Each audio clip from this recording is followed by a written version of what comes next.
தமிழக முதல்வர் அவர்களுடைய நல்லாசியோடு நடைபெறுகின்ற ஒட்டுமொத்த தமிழகத்து பணிகளில் அதிமுக்கியத்துவம் வாய்ந்த ஒரு பணியாக நம்முடைய ஊடகத்துறை நண்பர்களால் அடையாளப்படுத்தப்பட்டிருக்கின்ற கிளாம்பாக்கம் பேருந்து நிலையம் டிசம்பர் மாதம் திறக்கப்பட்டு இன்றோடு 36வது நாளாக இந்த பேருந்து நிலையம் மக்கள் பயன்பாட்டிற்கு அர்ப்பணிக்கப்பட்டிருக்கின்றது.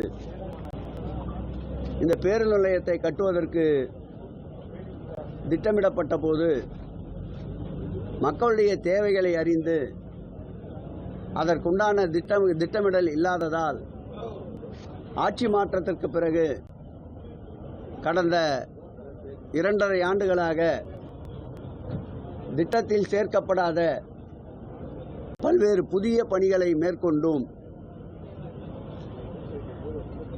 கிளாம்பாக்கம் பேருந்து நிலையம் தொடங்கப்பட்ட பிறகு மக்களுடைய தேவைகளை அறிந்து அந்த பணிகளை நிறைவேற்றுகின்ற வகையில் துறையுடைய அமைச்சர் என்ற வகையில் நானும், மாவட்டத்துடைய அமைச்சர் என்ற வகையில் அருமையண்ணன் தாமு அன்பரசன் அவர்களும், இந்த பகுதியுடைய சட்டப்பேரவை உறுப்பினர் என்ற வகையில் வரலட்சுமி மதுசூதன் அவர்களும், எங்கள் துறையினுடைய செயலாளர் அன்பிற்கினிய சமயமூர்த்தி அவர்களும், எங்கள் துறையினுடைய உறுப்பினர் செயலாளர் அன்சுல் மிஸ்ரா அவர்களும், இந்த மாவட்டத்துடைய காவல்துறை ஆணையாளர் அன்பிற்கினிய அமல்ராஜ் அவர்களும் ஒருங்கிணைந்து, மாவட்ட ஆட்சித்தலைவர் அவர்கள் உட்பட அனைவரும் ஒருங்கிணைந்து இந்த கிளாம்பாக்கம் பேருந்து நிலையத்தை மக்களின் அனைத்து தேவைகளையும் பூர்த்தி செய்கின்ற பணியில் முழு நேரமும் ஈடுபட்டு வருவதை ஊடகத்துறையினர் நன்றாக அறிவீர்கள். அந்த வகையில் ஒரு பேருந்து நிலையம் பல்லாயிரக்கணக்கான மக்கள் தினந்தோறும் பயன்படுத்துகின்ற நிலை ஏற்படுகின்ற பொழுது அந்த மக்களுக்கு தேவையான பாதுகாப்பு வசதிகளை மேற்கொள்ள வேண்டும் என்பதற்காக மாண்புமிகு தமிழக முதலமைச்சர் அவர்கள் கிளாம்பாக்கம் பேருந்து நிலையத்திற்கு மாத்திரம் ஒரு காவல் நிலையத்தை அறிவித்து அதற்குண்டான காவலர்கள், ஆய்வாளர் போன்ற அனைத்து பொறுப்புகளுக்கும் அனுமதி அளித்து இன்றைக்கு அந்த காவல் நிலையத்திற்கு தேவையான கட்டிடத்தையும் கட்ட உத்தரவிட்டு இன்றைக்கு 14,35 லட்சம் ரூபாய் செலவில் இன்றைக்கு காவல் நிலைய கட்டிடத்திற்குண்டான அடிக்கல் நாட்டுகின்ற துவக்கப் பணியை இன்றைக்கு துவக்கி வைத்திருக்கின்றோம்.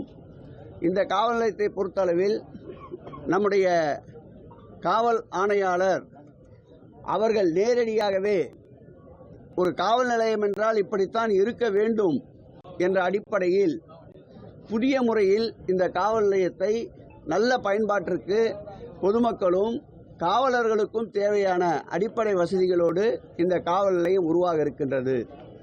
இதேபோல் அருகிலே இருக்கின்ற நுழைவாயிலில் சுமார் 4.5 கோடி ரூபாய் செலவில் ஒரு வளைவு அமைக்கப்பட்டு கொண்டிருக்கின்றது. அந்த வளைவும் கூடிய விரைவில் அந்த பணி முடிவுக்கு வரும். அதேபோல் முடிச்சூரில் ஆம்னி பேருந்துகளுக்கு உண்டான பயன்பாட்டிற்கு கட்டப்பட்டு கொண்டிருக்கின்ற அந்த முடிச்சூரில் ஆம்னி பேருந்து நிலைய பயன்பாட்டிற்குண்டான அந்த பணியும் ஏப்ரல் மாதத்திற்குள் முடிவுற்று அதுவும் ஆம்னி பேருந்து உரிமையாளர்களுக்கு பயனளிக்கிற வகையில் அதுவும் பயன்பாட்டிற்கு கொண்டு வரப்பட இருக்கின்றது.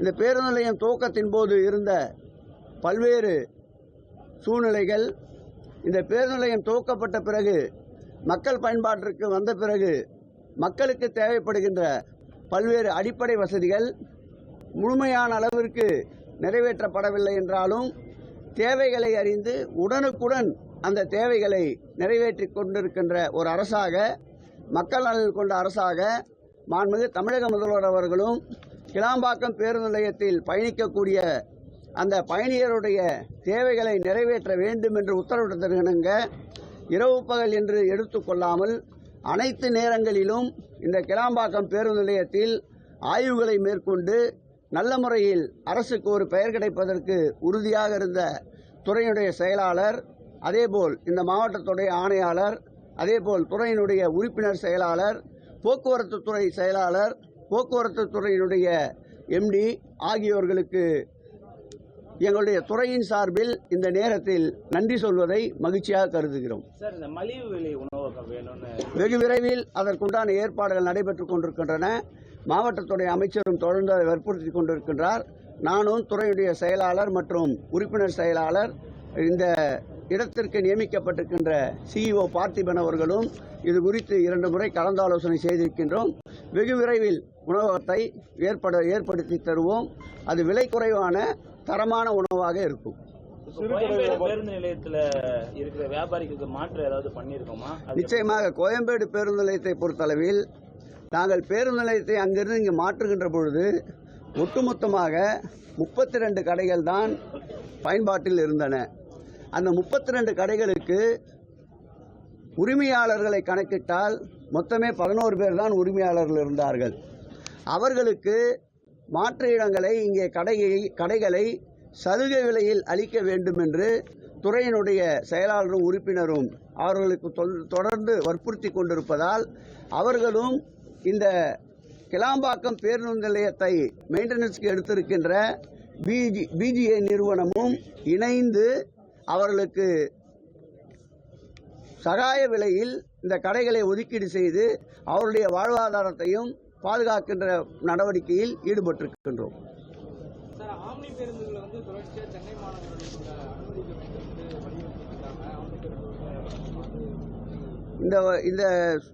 இந்த பொருள் குறித்து நீதிமன்றத்தில் வழக்கு நிலுவையில் இருக்கின்றது.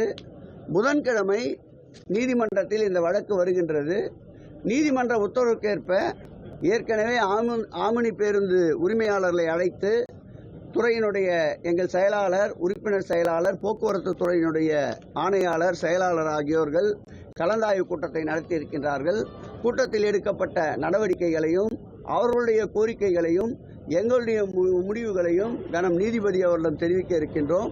நீதிமன்றத்தில் என்ன முடிவு எடுக்கிறார்களோ அதைத் தொடர்ந்து துறையினுடைய முடிவும் அமையும் என்பதை தெரிவித்துக் கொள்கிறோம். சிறுகடை வியாபாரிகள் கடை வைக்கிறதுக்கு கோரிக்கை எடுத்திருக்காங்க.